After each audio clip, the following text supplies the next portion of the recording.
when I gave my first mock, I scored like 5 or 6 marks only.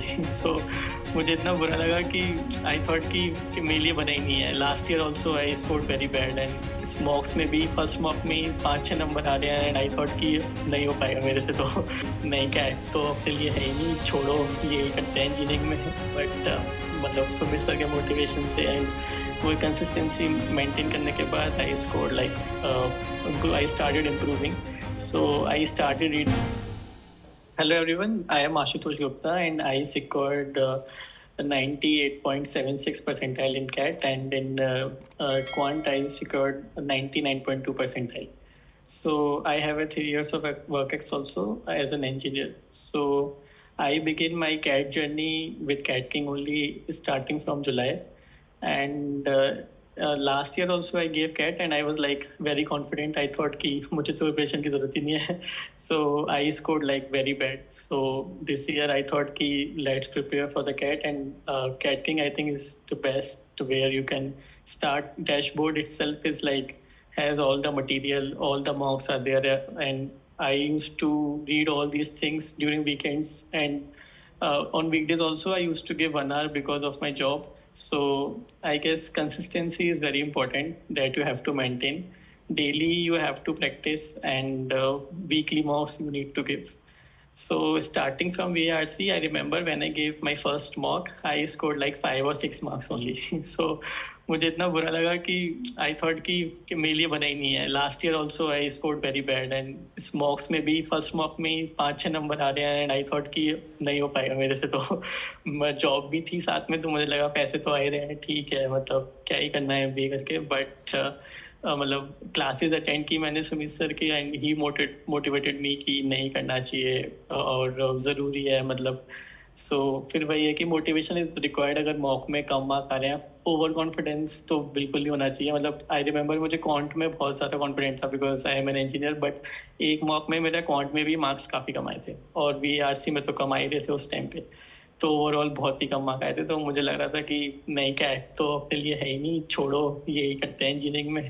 But मतलब Sumit sir के motivation से and वो consistency maintain करने के बाद I scored like I started improving.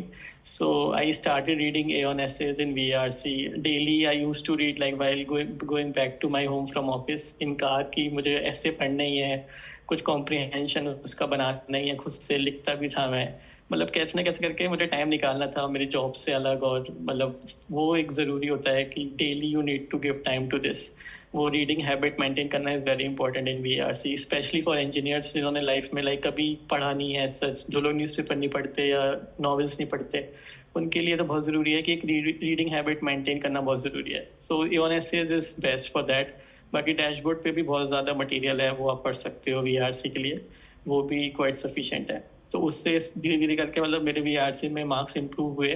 मतलब फाइनल कैट में भी सबसे कम VRC में ही है आउट ऑफ ऑल 3. बट काफ़ी इम्प्रूव किया. मतलब I started from 0 to 90% in VRC. तो वो इम्प्रूवमेंट मैंने किया है. तो you can do much better than this damn sure. But important thing is कि कंसिस्टेंसी मेंटेन करना है कि Aeon essays रेगुलरली पढ़ना है. रोज़ एक Aeon essay पढ़ना है, रोज़ क्लासेस अटेंड करनी है, वीकली मॉक देना है.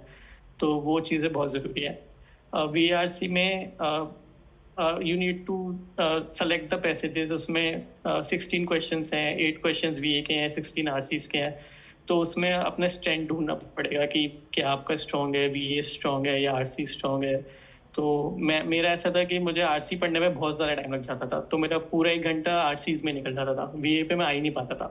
तो आई स्टार्टेड विद VA कि पहले वर्बल एबिलिटी के क्वेश्चंस करने हैं और फिर RC में I have to pick the RC. चारों नहीं करने हैं ये तो श्योर था मैं. तो 4 में से 2 पिक करता था फिर वही 2 करता था. तो ये चीज़ें मतलब वैल्यू गिव मॉक्स वो इम्प्रूव होती जाएगी. इसलिए मॉक देना बहुत ज़रूरी होता है कि you need to find your strong points कि आपकी स्ट्रेटेजी क्या होने वाली है. मतलब अगर आप बहुत अच्छे हो VRC में तो शायद आपको पिक करने की ज़रूरत ही ना पड़े, आप 4 ही कर पाओ. लेकिन मेरे केस में क्योंकि मुझे पिक करना ज़रूरी होता था, मुझे टाइम लगता था एक RC पढ़ने में बहुत ज़्यादा. तो इसलिए मैं पहले VA करता था उसके बाद फिर मैं RC पिक करता था. तो ये मेरी स्ट्रेटेजी थी. But it can be different for you कि आपका स्ट्रॉन्ग पॉइंट क्या है. तो बस जिनका VRC वीक है आई सजेस्ट कि Aeon essays पढ़ना ज़रूरी है. डैशबोर्ड पे जो मटेरियल है वो पढ़ना ज़रूरी है. और क्लासेस अटेंड करना तो बहुत ज़रूरी है मोटिवेशन के लिए, क्योंकि मॉक में ख़राब मार्क्स तो आते हैं, आई थिंक सभी के ही आते होंगे, मेरे भी आते थे। तो वो मोटिवेशन होना बहुत ज़रूरी है कि क्विट नहीं करना, करते रहना है कंसिस्टेंटली, और एंड में तो अच्छा करोगे, वो तो मतलब है। DILR में भी आई सजेस्ट कि उसमें भी सिलेक्शन करना बहुत ज़रूरी है। मतलब 4 सेट आते हैं, बहुत ही रेयरली आई थिंक कोई होता होगा जो 1 घंटे में चारों ही अच्छे से कर लेता होगा। तो वो चीज़ नहीं करनी है, मतलब you need to select the set कि आपका कौन सा स्ट्रॉन्ग पॉइंट है, कौन सा स्ट्रॉन्ग टॉपिक है, उससे रिलेटेड आप सेलेक्ट कर सकते हो, या आपको वो क्या समझ आता है जल्दी। तो सिलेक्शन इज़ वेरी इंपॉर्टेंट। और उसमें bar graph, pie chart, table, line graph, इन सब से रिलेटेड क्वेश्चंस आते हैं। तो वो सबको थोड़ा सा बेसिक से प्रिपेयर करना है, तो ये तो बेस स्ट्रॉन्ग करना जरूरी है। This year CAT was quite easy compare to last year CATs. इसमें बेसिक क्वेश्चन ज़्यादा थे, तो इसलिए बेस इसका स्ट्रॉन्ग है। आई थिंक उसने इस बार DILR में अच्छे किया होगा। तो आई सजेस्ट फॉर DILR की बेसिक स्ट्रॉन्ग करना जरूरी है, फिर धीरे धीरे करके you can go to hard problems. अगर वो नहीं भी हो रहे हैं, it's fine. With time I think you will improve on this, उसमें इतना डिफिकल्ट नहीं होने वाला। फॉर क्वांट, मेरा क्वांट में मुझे काफ़ी कॉन्फिडेंस है, because I am N engineer. तो मुझे लगा कि मेरे को प्रिपेयर नहीं करना चाहिए, और इसलिए मेरे क्वांट में फिर बीच में बहुत ही कम मार्क्स आने शुरू हो गए थे, और VRC में भी कम आ रहे थे। तो मतलब ओवरऑल कैट का परसेंटाइज खराब होता जा रहा था। तो ओवर कॉन्फिडेंस तो नहीं रखना है, मतलब even if you are an engineer, तो मुझे लगता है कि तुम्हें सब आता है क्वांट में, ऐसा नहीं होता। प्रिपेयर करना पड़ता है, मॉक्स देने पड़ते हैं, अरिथमेटिक प्रॉब्लम सॉल्व करने पड़ते हैं, अलजेब्रा प्रॉब्लम सॉल्व करने पड़ते हैं। तो वही है कि इंजीनियर्स के लिए थोड़ा एडवांटेज है, बिकॉज वो बेस थोड़ा पढ़ के आते हैं, बट स्टिल प्रिपरेशन तो उसमें भी चाहिए। तो जो नॉन इंजीनियर्स हैं वो अरिथमेटिक और अलजेब्रा तो अपना स्ट्रॉन्ग करें ही, वो तो ज़रूरी है। I think 16 I think out of 22 question उसमें से आते हैं। तो वो करना ज़रूरी है। बाकी मॉडर्न मैथ्स और ज्योमेट्री और नंबर्स रिलेटेड क्वेश्चन हैं, वो उसके बाद दे कैन मूव ऑन। बाकी मॉक्स देना, तो उसमें भी सेक्शनल मॉक्स ज़रूरी है। 30 मॉक्स दिए थे मैंने overall during the whole preparation. तो वो कम है, मतलब 30 is actually very less. I would say कि उससे ज़्यादा ही देना है, मतलब वीक में 2 मॉक तो देना ही है, एक सैटरडे एक संडे, जो वर्किंग प्रोफेशनल्स हैं। बाकी अगर जो वर्किंग प्रोफेशनल्स नहीं है, जिनके पास टाइम है, वो तो डेली भी दे सकते हैं। और उससे ज़्यादा इंपॉर्टेंट है मॉक को रिव्यू करना, अपनी मिस्टेक्स को ढूंढना, आप कहाँ लैग कर रहे हो। अगर आपका क्वांट स्ट्रॉन्ग है, तो फिर आपके क्वांट में क्यों फुल मार्क्स नहीं आ रहे हैं टाइप्स, तो आपको उन टॉपिक्स को वापस से पढ़ना ज़रूरी है। अगर आपका VRC स्ट्रॉन्ग है, तो VRC में फिर अच्छे क्यों नहीं आ रहे हैं, तो रिव्यू करना इज़ वेरी इंपॉर्टेंट। स्ट्रेटजी भी अलग अलग, क्योंकि मॉक में तो we can use any strategy, right. तो मॉक से ही हम फाइनल स्ट्रेटजी बना सकते हैं कि एक्चुअल कैट में हम कैसे करने वाले हैं, पहले भी ये करेंगे, या फिर कौन सा आर्ट्स हमें सेलेक्ट करना है, वो कैसे पता चलेगा। तो वो चीज़ सिर्फ मॉक्स से ही होती है। तो try to give as much mocks as possible. मैंने 30 दिए थे, 30 भी कम ही है, तो आई सजेस्ट कि उससे ज़्यादा दो। और सेक्शनल मॉक्स होते हैं डैशबोर्ड पे, वो बहुत ज़्यादा ज़रूरी है।